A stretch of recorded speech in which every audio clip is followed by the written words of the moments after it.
my jumper. I'm a cold nigga, hit a soulmate all summer. Bitch hit my phone asking for money, yeah, wrong number. You already know what the deal is, man. You're tuning into the You Heard Me podcast presented by G Nice TV, episode 6. I'm your host, Mergo, and today's guest, y'all. Man, this guy right here is special on multiple levels. He is one of the most underrated artists coming up out of the IE. He just released his latest EP for 2020 called West Side Soul, and the motherfucker's fire. It's a vibe. You need to go get it. You need to go tune in if you haven't tuned in yet, right? Ladies and gentlemen, without any further introduction, my guest today, D BOONE. What's good? Family? What's happening? Man, how you feeling? How you feeling? I feel good. I'm glad I was able to finally let that project go. You know what I mean? We spent a lot of time on it, tweaking it, finally got to let it go. And, you know, just getting the people's feedback has been good. Sweet. So you released it last week, right? And what's it been like since? You just been doing promoting, a lot of promoting? Yeah, I've just been doing a lot of promotion. I've been kind of looking at the footage from the sessions that we recorded, and like I edit videos, so I've been cutting it myself just for more promo. We shot a music video last week. More stuff coming. Yeah. Sweet. Well, hey man, for the people that haven't heard of you, you know, you're an uprising artist right now out of Riverside area, correct? Yeah, Corona, Riverside, but mainly Corona. So, you know, a lot of people don't, from the Dino side, they probably not, haven't heard of you yet. Mm-hmm. So, just to give a quick background, tell the people where you from real quick and where'd you grow up at? For sure. I grew up in the Corona Riverside area. I spent like a lot of my time in like high school and to now in Corona. So I mostly claim Corona, but it's all the same stuff. I make R&B, hip hop music. I feel like I'm a little bit more R&B than hip hop, but there's definitely a little bit of both worlds. And I'm another artist out the IE, grinding, hustling, just trying to make something happen. Yeah. So like, you just said yourself you're an R&B hip hop artist, and a lot of your music you could hear it. You know what I'm saying? So I like to hear the diversity you have in there. So what was your early influences growing up? Like what was some records you would listen to growing up or your family would play? Growing up, I didn't really listen to rap music until high school. So I didn't have a computer. My brother had a computer. Like he'd be on LimeWire listening to like Lil Wayne, like everybody. Like he just listened to everybody at that time. But I didn't have that, so I basically was subject to whatever my mom was listening to. And what was that? I grew up to listening to a lot of gospel music, a lot of R&B, neo soul, artists like Jill Scott, John Legend, but then we also listened to Kirk Franklin and Donnie McClurkin. Like it was a mix of R&B and gospel, and then I really didn't start getting into hip hop until I got into high school, and that's when I really love Young Thug. I really love J. Cole. Into this music, I'm kind of new to it, honestly, but mostly R&B is what's influenced me. That's right. Hell yeah. So like, all right, you also grew up in the church, huh? So like, So do you feel like that having a big impact on your music career right now too? Definitely. Growing up in the church, I love gospel chord progressions. So while the beats may have hip hop drum patterns, the chord progressions are usually gospel, and my main producer plays at church. He's a keyboard player at church, so it's kind of like it just comes naturally. We don't really have to force it, because it's all over us. It's influenced us greatly. Sweet. So like, when was it, around what time that you felt like you could become an artist? Like this is what you wanted to be. You know what I mean? Was it in high school after you started listening to hip hop, but you already had the background of the gospel and all the R&B type of stuff? Like, I didn't start recording until after high school. I was mainly focused on sports my whole life. and I didn't realize that like music had always come really naturally. I would like toy around with music. Like I played drums, I played saxophone. Um, I even wrote songs a little bit when I was younger, but like it always came naturally, but I never took it that serious. And then like after high school, I started taking music seriously and I started recording with my homeboy Dylan, and it's been up from there. Dylan, is he the guy that's on this project? He's on Get Back, and he produced I think That's on hard too. That's one of my yeah favorites. I think he produced like 4 out of the 7 songs. So he's like my partner basically. So like, do you rock with the people that you started with in high school? Those are people following you now when in your team? Because I know your manager, he went to school with you as well, right? J Day I went to school with, so I've known him for a long time. Harvard Blue I went to school with. Yeah, my Uh, boy. and then Dylan I've known since I was 9. So like yeah, a lot of these people that are core members of my team I've known for a long time. So we already have like a strong relationship. Hell yeah.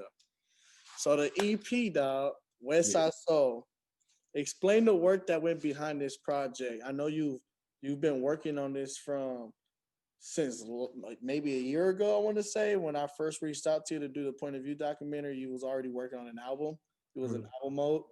So like talk about the pieces and substance behind this. It was a lot of blood, sweat, and tears. Honestly, I was going to the studio like never before. Like I just lived there, and then it was trouble when I realized if I take the sessions and put them on my hard drive, I could take them home and work on them. So that would be. I come from a 4-hour studio session, go up to my room, put everything I just did on my laptop, and just play with it some more. Um, yeah, it took a lot of effort, but I think kind of where we were what we were trying to go for is, as far as the R&B um side of West Coast music, we feel like it's smooth, you know what I mean? It's something you should be able to groove to a little bit, two step And to a little bit. especially like if you take a look at your previous album in 2019, so is it Mhm, Central Melodies? mhm. Like you focus more and introduced yourself as that R&B type. Right. And then on this album you could definitely hear the patterns of the West Coast vibe that you try to incorporate. Like why was that important for you to do that? I felt like because I was targeting a certain genre, like I wanted to like be respectful to that, you know what I mean? And that's also what's inspired me. And I just kind of noticed like West Coast music, like the BPM, it's kind of in that 90 range where we have a lot of music like 90 BPM and like 90 to 100, where a lot of like rap music today is like in the 120s, 140. Like I've gotten all types, but they're fast. You know what I mean? That's the point. Is that they're really fast nowadays, and like West Coast music is a little bit slower and it's a little more groovier. But I feel like at the same time the project was high energy, and so it was just kind of that balance. Yeah, I know. Last year also you dropped a song. Uh, what was it called? Love the Life, Love the life we live. Yeah. right? And to me, the way I look at it now, it makes sense because you dropped this album, and then Hmm. you had the R&B album the year before. Was Hmm. that song like a little hint to your audience that I'm coming with a West Coast sound mix like EP? I didn't know that's where I'd be going, but that's definitely what pushed this project is The feedback. that song was really easy to make. For me personally, it just kind of came natural. And I think my homie J was just kind of like, this is what come natural to you. You should try to like, focus more on that. And that's kind of what we've been doing. So that song wasn't just a hint to people; it was a hint to me because I didn't know. You know what I mean? Nobody knows what the future holds. But I definitely think that song planted a seed in my mind. Yeah. So like when you was in the process of making this EP right here, Mhm. like what was the inspiration behind some of the songs? Because there's some songs in here with some substance, and when you really sit down and break it apart, like Mhm. what was your mood and your vision going into it? Besides you incorporating the hip hop sound to the music, but more so the story that you're portraying in this EP.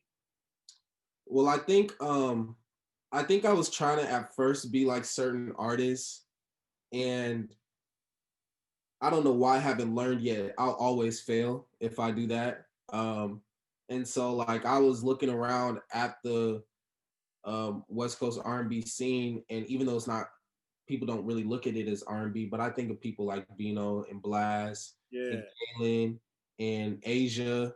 Um, and I look at artists like those, and I was like, okay, well, I think I can make music like this.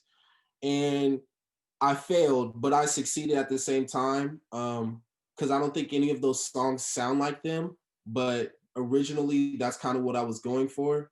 But in that pursuit to try to like get over there, I kind of found something that I can do originally. You know what I you. mean?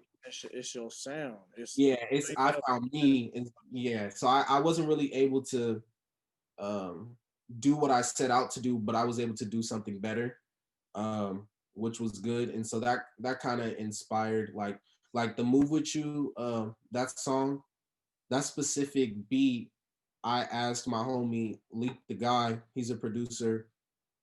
Um, I what's that Asia song? It was my neck, my wrist, my left. Oh, time for it. Yeah, That song, like literally, I was like, I want a beat like this. Can you do something? He was like, oh, that's like a simple loop. And then he sent me the loop for Move With You, and I was like, that's like the same BPM, but that's not really the same thing. But I'm gonna just get on it. And then like I got on that, and I was like, well, this don't really sound like what I was going for, but I like it. And then I had my dad put the keys on it, and it was hard. no, Yeah. yeah, that's what's up. Um, No, definitely this album, like I said, bro. If you ain't listened to it yet or take a look at it, y'all gotta tune in. Me personally, that's the vibe I got from it. Blast is one dude out of LA coming up right now, and Bino's been around, but you definitely gave me that vibe. But it was your sound because I've already heard your previous EP, so I already know what kind of sound you. That's you. You feel me? And then when you Right. hear this one, it's like the growth is there, but it's still some little about you. You feel me? You're not trying to really go into that side with them. But one thing that I also like to notice about your progression and just your work ethic, when you put this piece together, I see that you had more features, you had more collaborations, Yeah. more you got more involved. What I would think the local artists. Yeah. What was your thoughts going into that? Was that something like your team told you to do, or you wanted to do it because of yourself? I like again, I wanted to, you know, pay respect to the West Coast as much as I can. I And when I look at old West Coast music, it's a lot of dudes Yeah, like on these songs. Like it's a lot of features. Like I think there's one Snoop song where he only got like half a verse and it's his song and everybody else is on it. And it's like clean it that's up. kind of how it is out here. Still it's like that. You know what I mean? Like No, even if I go look at like a Rucci album, it's like everybody in LA is on that. And so like I just wanted to be really collaborative on this project and kind of work with the people around me. So, Dylan's from Orange County, 32's from Riverside. Um, children. Joshua, yeah, it's a lot of collaborators. Yeah. No, that song with Joshua Childress, man. Yeah. That's the vibe. He That's the goes to my school. He's a saxophone player there. So yeah.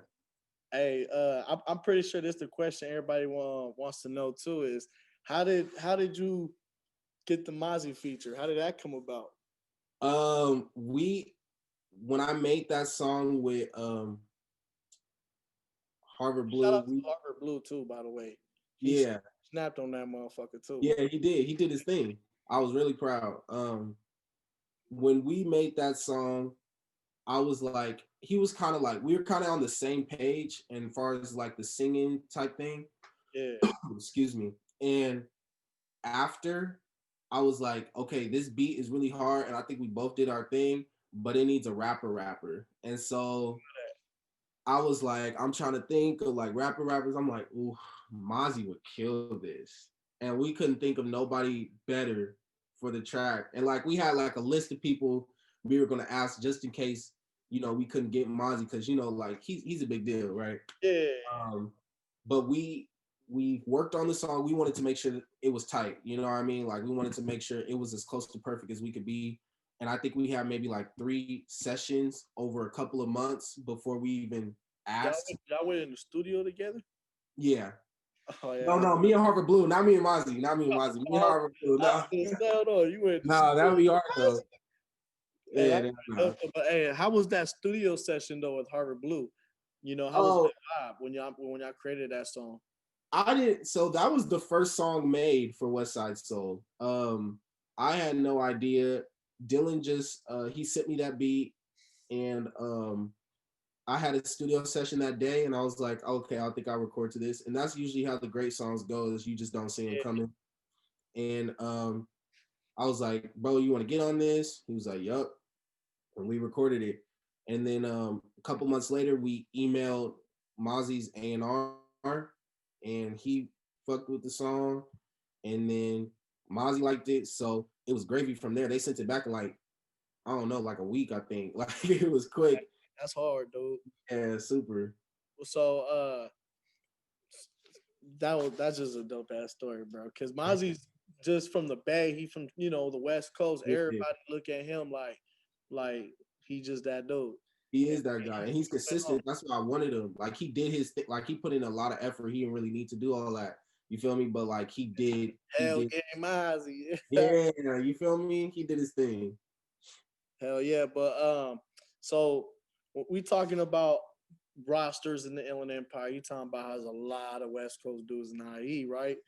But I paid attention to what you said in the intro, and I wrote it down because I wanted to bring it up. You mentioned in the intro how you've been going for so long and how it hurts. Then say something within the lines of seems like every nigga in the city got what I deserve. Then followed up with, but I swear I'll shut it down if I ever get a turn.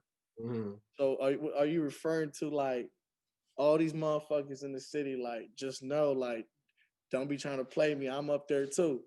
Listen, I can't help it. Like I played sports my whole life. I'm competitive. I got a competitive spirit in me. You feel me?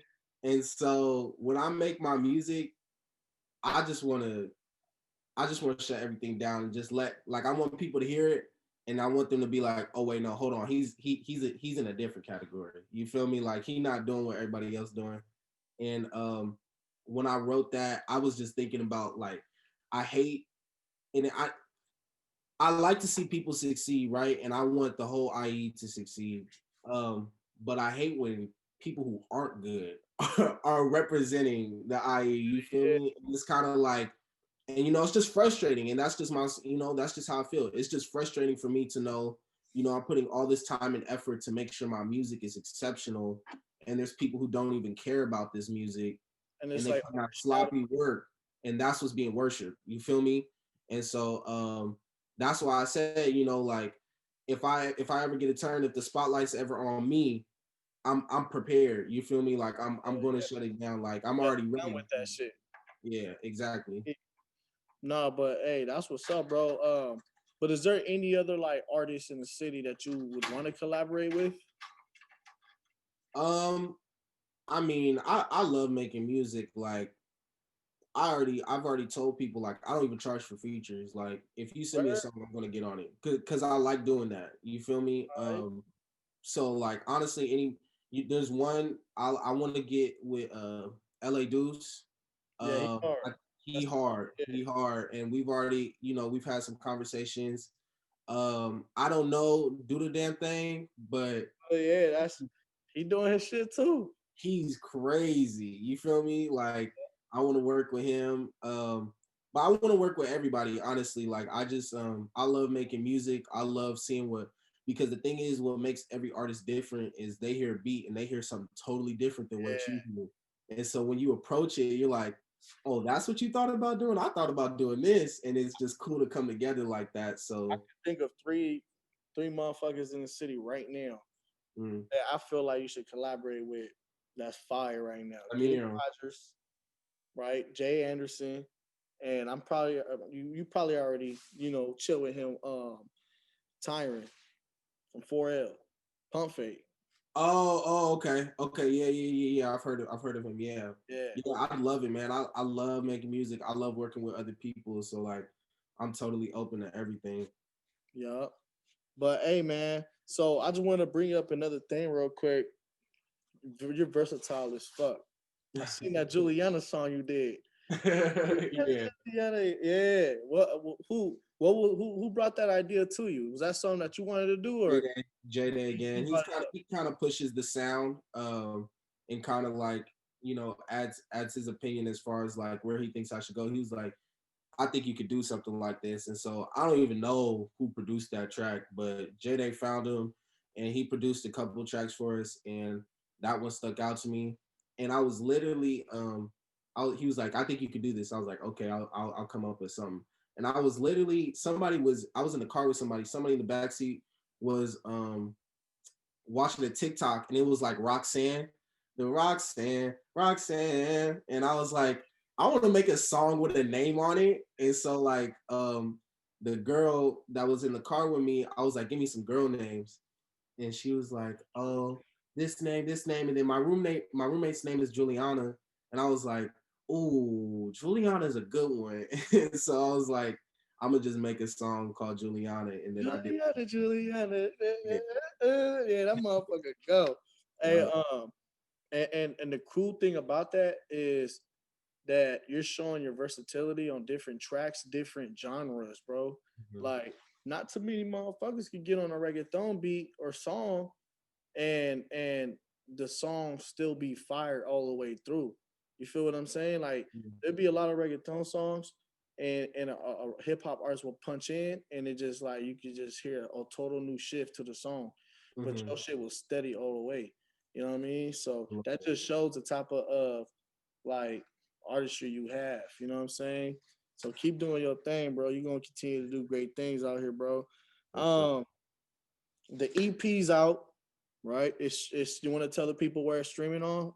Streaming on everything. West Side Soul by D Boone. That's D space BOONE. Let me know your favorite song. I want to hear it honestly. I can use as much feedback as possible. Go listen to it. We got Mozzy on there, Harvard Blue. I am Dylan Allen, 32, Joshua C. Childress. Like, go tap in with me.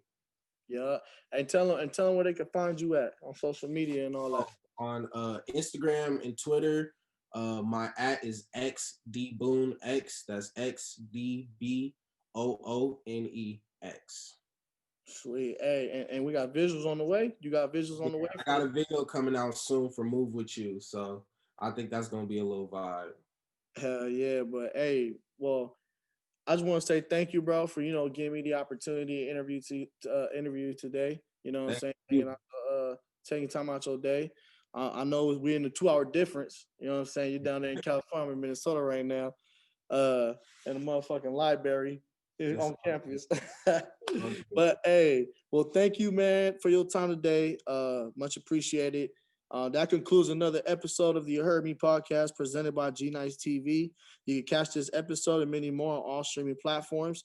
Just type in You Heard Me podcast presented by G Nice TV. That is G'*Nice TV all together. You can also stream the visual podcast on our YouTube channel at G Nice TV. And this is your boy, Mergo. I'm my boy D Boone. Get the EP, man. West Side Soul, man. It's out. Yes, you did.